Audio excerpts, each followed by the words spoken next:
Olá, é provável que você conheça alguém que tente fugir de Deus. Alguém que tenha tal discurso: eu não posso me entregar a Deus agora. Afinal de contas, eu sou muito jovem. Eu tenho uma vida pela frente a aproveitar. Eu não vou dedicar a minha vida a Deus agora. Não é o meu tempo. Ou então, alguém que diga: eu preciso construir a minha vida financeira. Eu preciso me dedicar ao trabalho. Eu preciso me dedicar aos estudos. Eu preciso construir uma vida financeira sólida.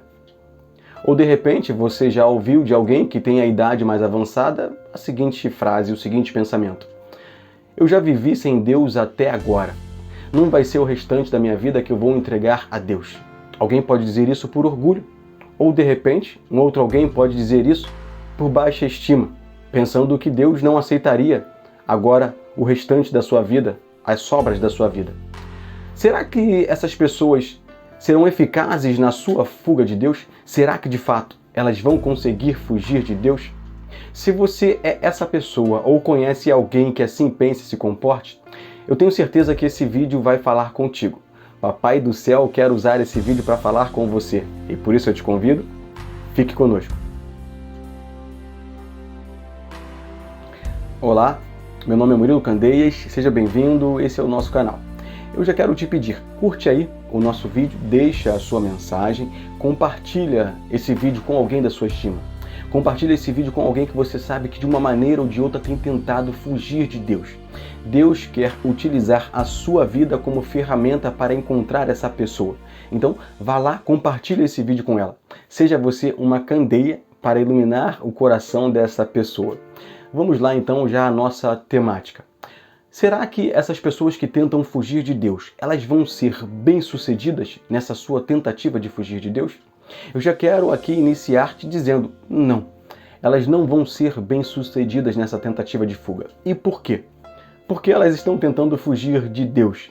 E quando dizemos Deus, temos aqui alguns pressupostos. Em relação a Deus, o Deus dito, o Deus que os cristãos creem nele, ele é o Deus Todo-Poderoso.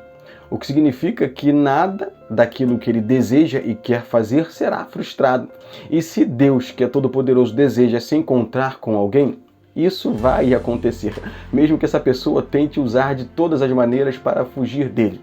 Quando dizemos que Deus é todo-poderoso, nós tiramos isso de algum lugar. E o lugar dos lugares que tiramos isso é da Bíblia Sagrada, o lugar da onde apoiamos a nossa fé. Um apóstolo chamado apóstolo Paulo, ele diz que Deus é antes de todas as coisas e que nada daquilo que foi feito sem ele. E isso é um pensamento bastante crível e racional. Imagina, como poderia o nada, a completa inexistência, produzir alguma coisa? Como poderia aquilo que é estático por si só ser lançado em movimento? São coisas impossíveis. Como pode a completa inexistência, ou seja, não há matéria, não há átomo, não há molécula, não há nada? Como poderia isso tudo de uma forma espontânea produzir vida, produzir movimento? É algo impossível. Então, a gente logo percebe que Deus, ele é necessário à explicação. E mais do que necessário, Deus é fato. Há um monge chamado São Tomás de Aquino que ele diz que Deus é o motor inicial que nada o move. E é isso que diz o apóstolo Paulo. Que Deus, sem nada, sem nenhum tipo de matéria, ele produz todas as coisas. Ele fez todas as coisas. Então, nós dizemos que Deus é todo-poderoso por conta disso. E por ser todo-poderoso, uma vez que ele desejar se encontrar com alguém, ele vai usar dos seus mecanismos para encontrar-se com essa pessoa. E eu vou falar contigo a respeito de 2 mecanismos que Deus utiliza para atrair essas pessoas para si.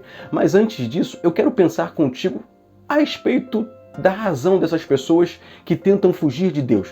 Eu falei lá no início do vídeo, na nosso vídeo de chamada, que algumas pessoas dizem assim, olha, eu tenho uma vida pela frente a viver, eu tenho muitos prazeres a ter, então eu não quero me entregar a Deus agora.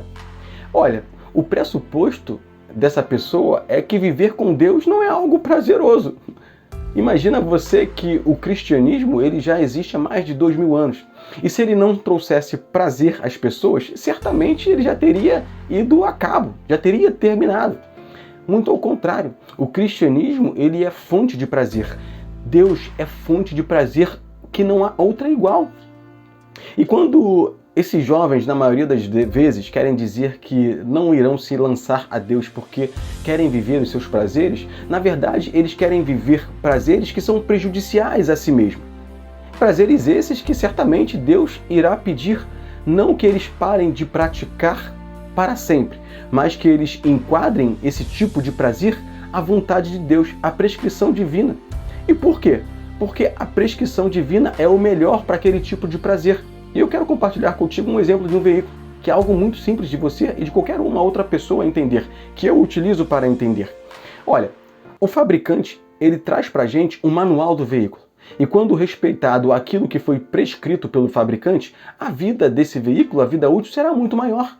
Porém, se aquilo que o fabricante prescreve não é atendido, aquele veículo rapidamente vai apodrecer, vai se estragar, vai bater a máquina. Por que isso? Porque o fabricante sabe da melhor forma que aquele veículo precisa ser cuidado e tratado para funcionar. E assim é conosco. Ou seja, quando um jovem quer ter relações sexuais fora do casamento, ele precisa entender que quando Deus enquadra a relação sexual dentro do casamento, é por alguns motivos. O primeiro deles, sim, por causa da sua vontade. E a Bíblia diz, vou botar o texto para você ler aqui, que a vontade de Deus é boa, perfeita e agradável. Ou seja, o sexo, quando praticado fora do casamento, ele não vai atender essas três questões. E se não atende essas três questões, ele será manco, não será completo, será defeituoso. E o sexo fora do casamento, ele não pode ser bom, nem perfeito, nem agradável. E eu vou te dizer por quê. O sexo fora do casamento, ele pode trazer doenças sexualmente transmissíveis. Todos nós sabemos disso. O sexo no casamento pode trazer isso também? Pode, por conta de uma infidelidade ou por conta de uma falta de asepsia, de uma asepsia correta, com a roupa íntima ou, de repente, na hora de usar um banheiro público. Mas, salvo essas questões, uma doença sexualmente transmissível para um casal que é fiel um ao outro é algo quase que impossível, impensável. Ou ainda, você pode trazer mazelas mentais.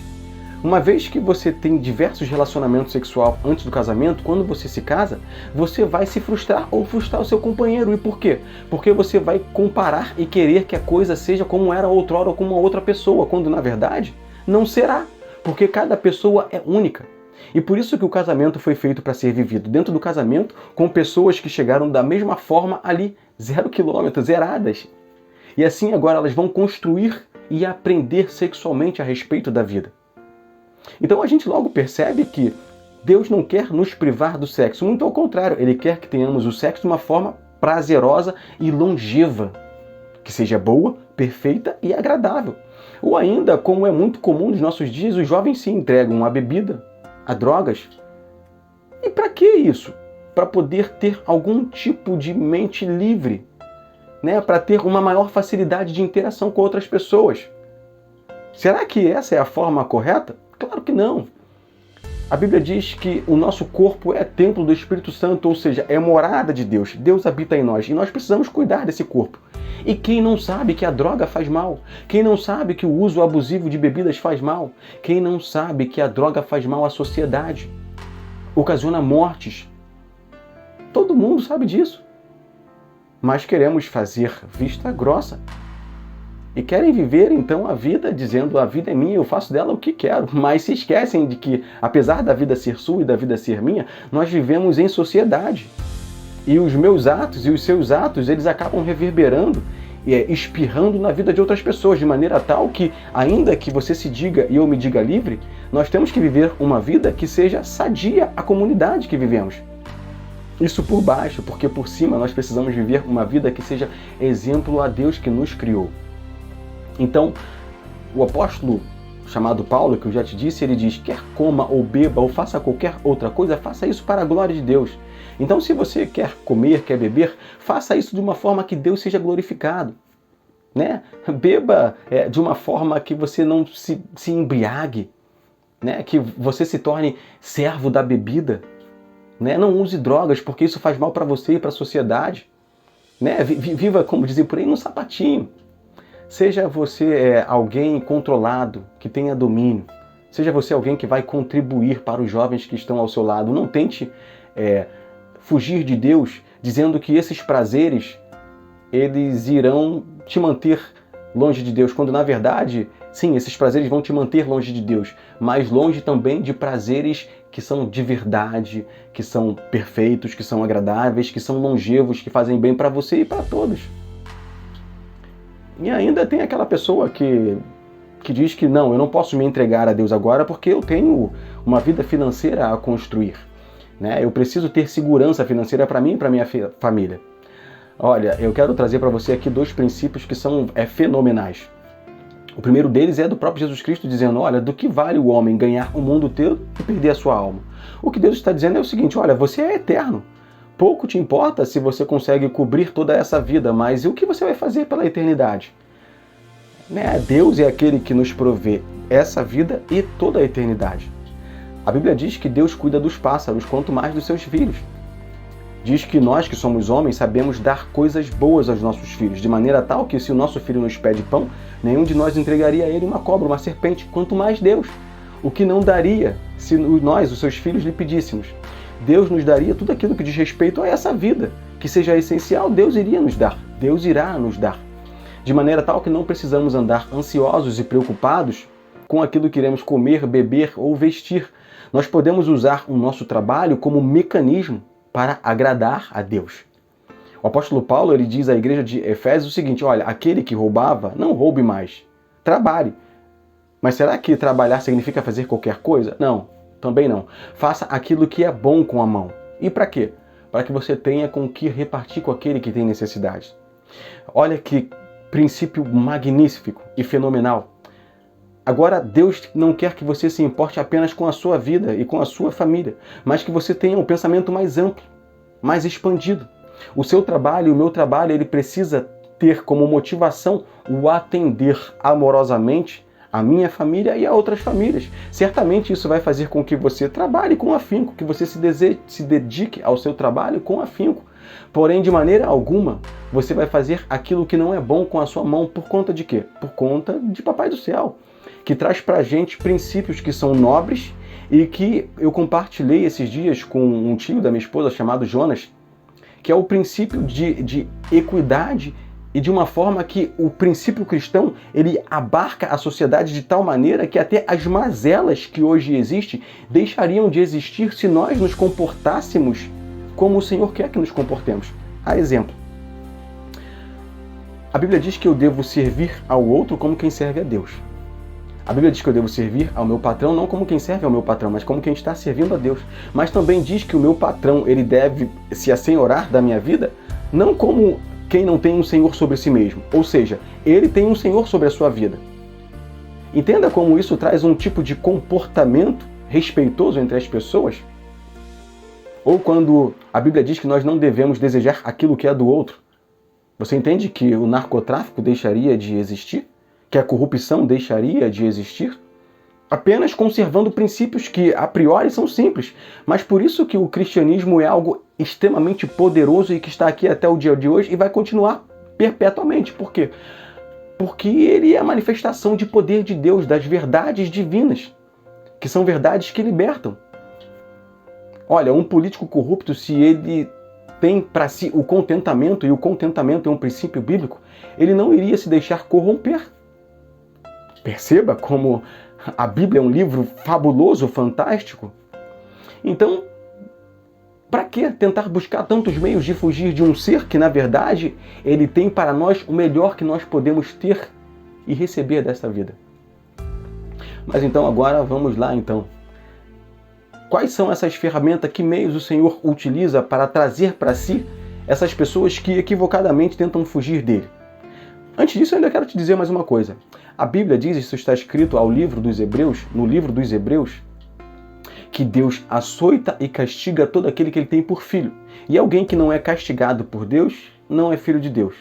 Olha, isso é um princípio que está aí desde sempre e que nós exercemos ele. Você exerce ele certamente, se você é pai ou mãe, se você é um educador.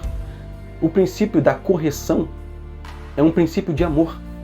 Então, quando Deus corrige o filho, é porque ele o ama. Então, quando Deus vai utilizar dos seus mecanismos para trazer um filho para si, é bom entender que Deus faz isso porque ama essa pessoa. O profeta Oséias, ele tem uma fala que está escrita assim, eu vou colocar aqui o texto para você ver.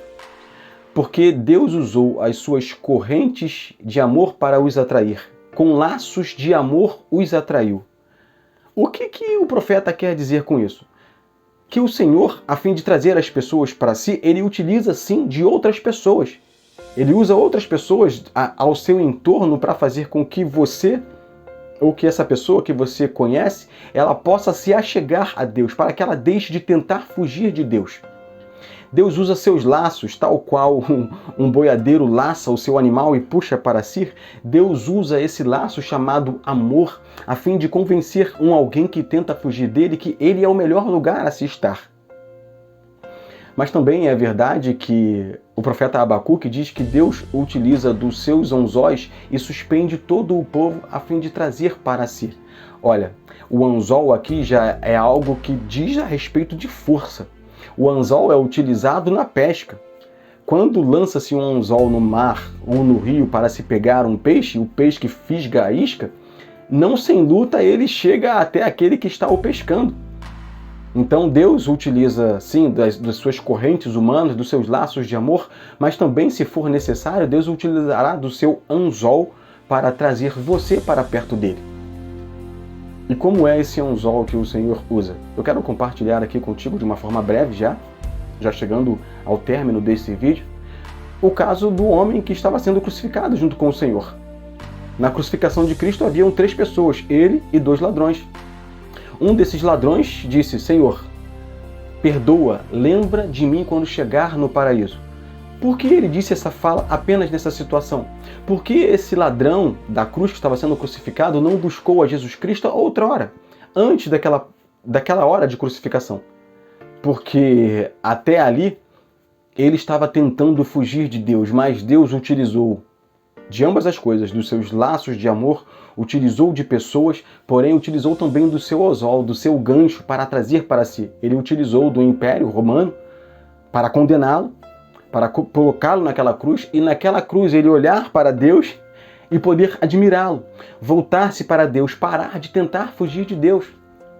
Olha, essa é uma dura verdade, porém uma verdade de amor. Deus utilizará daquilo que for necessário para te atrair para Ele. Então, a melhor coisa é não tentar lutar contra Deus. Ceda a Deus. Agora que o Senhor te fisgou, agora que o Senhor está te atraindo, vá junto. Permita que o Senhor te puxe a favor da maré. Vá com Ele, faça fácil a sua chegada até Ele, até os seus princípios. Não relute. Porque se você relutar contra Deus, isso pode te machucar, isso pode te ferir, isso pode ferir pessoas que estão próximas a você. E certamente você e Deus não queria que assim fosse. Você não queria chegar pela dor, você queria chegar de uma outra forma, porém é possível que você não tenha tido forças, que você estava num lugar onde necessário foi que Deus utilizasse desses meios para te atrair. Mas saiba que isso é uma declaração de amor do divino para você. É Ele te atraindo para si. Há uma fala de um pregador chamado Charles Spurgeon, conhecido como o príncipe dos pregadores, que ele diz o seguinte: se Deus quiser atrair um pecador a si, Ele irá. Nada nem no céu, nem na terra ou no inferno o impedirá. E essa é uma verdade bíblica. A Bíblia diz, o apóstolo Paulo diz à igreja de Roma, porque o que poderá nos afastar do amor de Deus? Do amor de Deus nada poderá nos afastar. Seja as coisas do alto, aqui da terra, ou mesmo das profundezas. Nada pode nos afastar do amor de Deus. Nada irá te impedir de chegar a Deus, se Deus assim o desejar. Nem mesmo você. Por mais que você tente ou queira esconder-se de Deus, se você for alvo do amor de Deus, Deus vai te encontrar. E eu quero te dizer, nesse vídeo Ele já te encontrou. Então, ceda a Deus. Vá com Deus. Caminhe os princípios que o Senhor quer que você caminhe, porque certamente são princípios de amor que trarão para a sua vida prazeres como você ainda não teve e não pôde viver. E o melhor de tudo, o próprio Deus estará contigo do seu lado, sendo o seu Deus e seu Pai. Muito obrigado pelo seu tempo, por ter assistido esse vídeo. Eu quero mais uma vez te pedir, compartilhe esse vídeo com alguém que você acha ou sabe que tem tentado fugir de Deus. Muito obrigado. Fica com Deus e até o nosso próximo vídeo.